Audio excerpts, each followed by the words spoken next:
Welcome back to my channel. I'm Wilby TV. Gumagawa nga po ako ng tips tutorial tungkol sa iba't ibang uri ng natural na halamang gamot.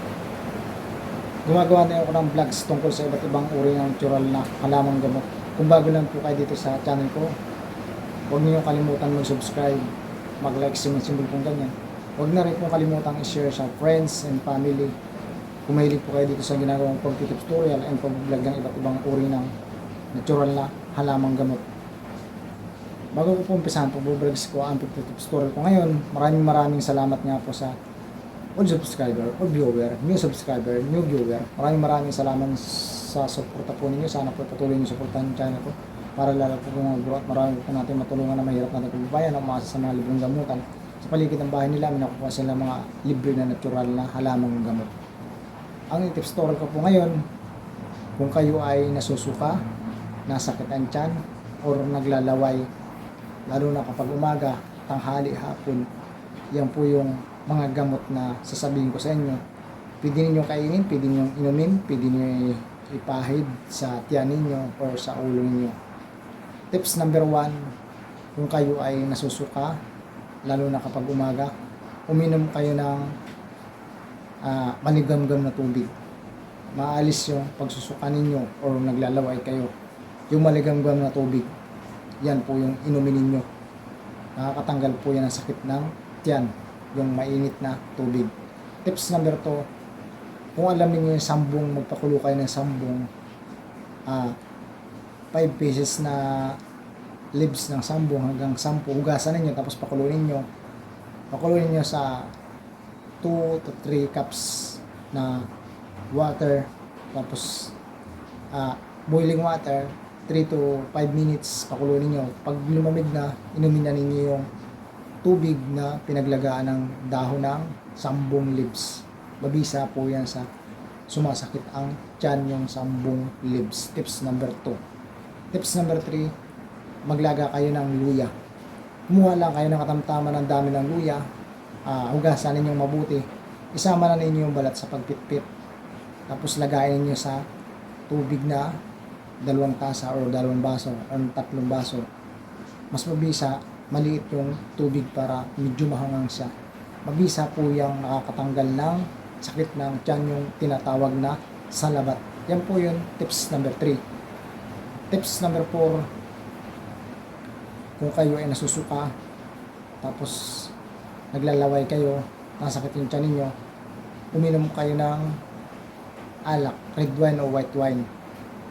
Yung katamtaman, dami lang. Kung hindi bawal sa inyo yung alak. Yan. Ito, isa-sample ko sa inyo.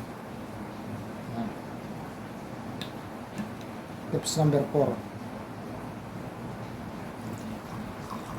Yan.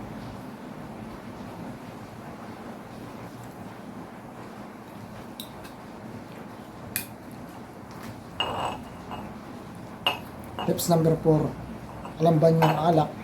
Nakakatanggal po yan ng sakit ng tiyan. Lalo na kung kayo naglalaway or nasusuka ka, matatanggal yung sakit ng tiyan mo. Sorry. Matatanggal ang sakit ng tiyan mo o naglalaway ka or nasusuka ka. Pag uminom ka ng red wine, white wine, ganun, katamtaman lang yung dami o kalahating shot sa basong maliit. Yan po yung tips number 4. Tips number 5, kumain ka ng may sili.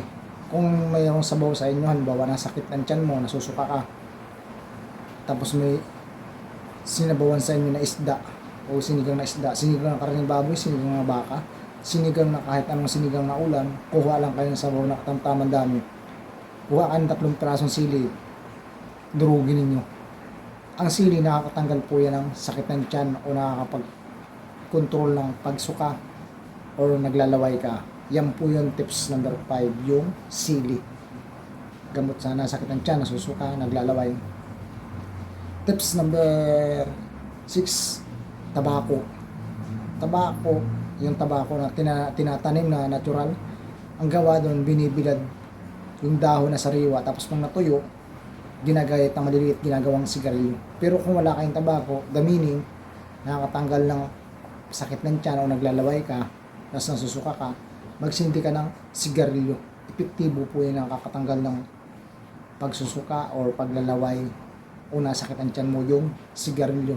Huwag lang pong bawal yung sigarilyo sa inyo. Huwag po kayong mag-sigarilyo kung bawal sa inyo yung sigarilyo. Ito po ay pwede lang sa naninigarilyo kapag nasakit ang tiyan, nasusuka or naglalaway. Yan po yung tips number 6. Tips number 7, kung kayo nasakit ang tiyan, susuka or nalalaway, alamin nyo ipikasin oil, pahida ninyo yung tiyan ninyo. Kung kayo nasusuka, nasakit ang tiyan ninyo, pahida ninyo ang tiyan ninyo. Epektibo po ang ipikasin oil sa nasakit ang tiyan or nasusuka dahil mainit ang ipikasin oil sa tiyan kung saan mo parte niya na pinunasan, matatanggal yung pananakit ng tiyan mo. Yan po yung tips number 7 tungkol sa nasusuka ka ba or nasakit ang tiyan mo o naglalaway ka. Sana po ay nakatulong ako sa inyo sa mga problema sa nasusuka kayo, nasakit ang tiyan sa babae, lalaki, bata. Maraming salamat po sa inyong suporta. Sana po patuloy niyo suportahan yung channel. Sa hindi pa po nakaka-subscribe sa bago po dito sa channel, subscribe. Sa hindi pa po nakaka-likes, paki-share na rin po sa friends and family. And again, maraming salamat po sa inyo. I'm Will TV. Bye-bye.